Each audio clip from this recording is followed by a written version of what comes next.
Hello les gars, Harry Mariette, expert international en Krav Maga. Aujourd'hui, on va parler d'une vidéo un petit peu spéciale, c'est faites du sale.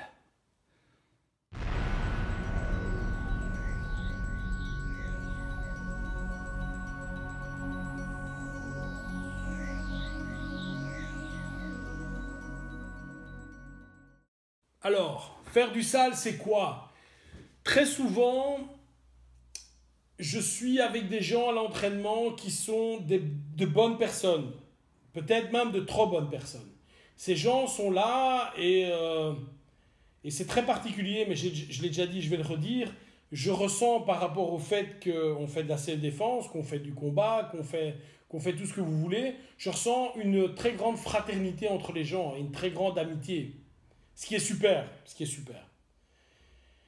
Et parfois, je dois apostropher certains de mes instructeurs parce que je les trouve trop gentils. Alors c'est marrant parce que, et c'est un peu ambivalent, on va dire, le gars il trouve que les gens sont trop gentils, c'est bizarre.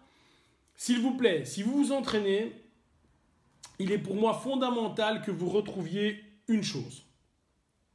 Lorsque vous vous entraînez, et chaque fois que vous vous entraînez, il y a une chose qui doit ressortir de chez vous. C'est votre côté animal.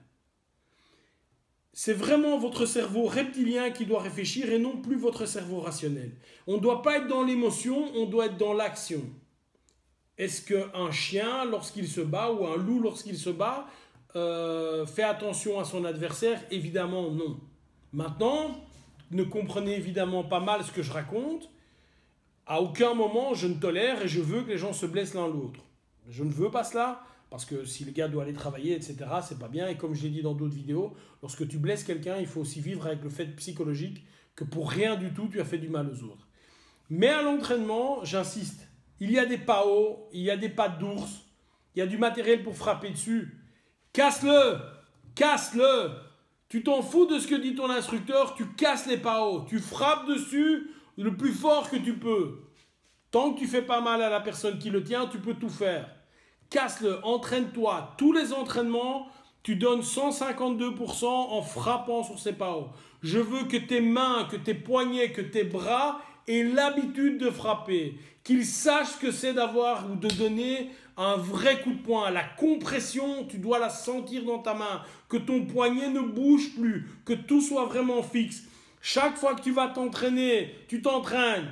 Menton, nez. Menton, mâchoire. Menton, tempe. Menton, mâchoire, tempe, menton, mâchoire, tempe, gorge, foie, génital, genou. Chaque fois que tu vas toucher ou que tu veux toucher, systématiquement, tu vas aller toucher dans les endroits qui sont utiles. Ça ne sert à rien d'aller taper dans les abdos, ça ne sert à rien d'aller taper dans sa cuisse, sauf si c'était extrêmement fort. Le low kick est quelque chose de très répandu, c'est une super technique. Je fais 100, 110, 115 kilos. Tu viens, je pense avoir des cuisses assez solides. Si tu fais 60 kilos, tu peux me lâcher un low kick, ça ne va pas m'ennuyer. Lâche-moi un coup de poing dans le menton, ça va m'ennuyer différemment, évidemment. Donc, chaque fois que tu es, travaille sale. Dis-toi, quand je suis à l'entraînement, je vais systématiquement aller travailler les zones qui font vraiment mal. En contrôlant, certainement, si tu as ton partenaire d'entraînement qui est en face de toi, hors de question de le blesser, tu contrôles. Systématiquement, quand tu vas contre-attaquer, tu travailles en 3 ou en 4. Je ne veux pas voir le 1 et puis on s'arrête. Ça n'existe pas. Ça n'existe pas. Pourquoi ça n'existe pas? Parce que peut-être que le premier coup a glissé, peut-être que le premier coup a été mal donné, peut-être tout. Tu peux te tromper une fois. Sur 4 coups, tu as peu de chances de te tromper. Donc tu triples ou tu quadruples chaque technique. Systématiquement, quand tu as fini de frapper, tu check. Pourquoi? Parce que tu imagines en Krav Maga que systématiquement, le gars n'est pas tout seul. Tu te dis, voilà, le gars est peut-être à 2, à 3, les potes vont arriver, ou le gars va sortir une lame ou un bâton, que sais-je.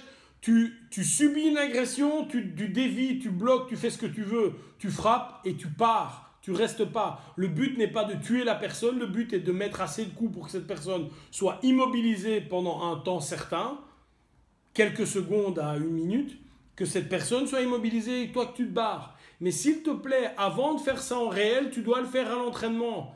Donc je veux retrouver l'animal qui est en toi. Je veux voir dans ton regard que quand tu es là, tu as envie de faire mal. Tu es là, tu as ce pao devant toi, tu vas le casser en deux. Et même si avec ton partenaire tu contrôles, dans l'idée, c'est très clair.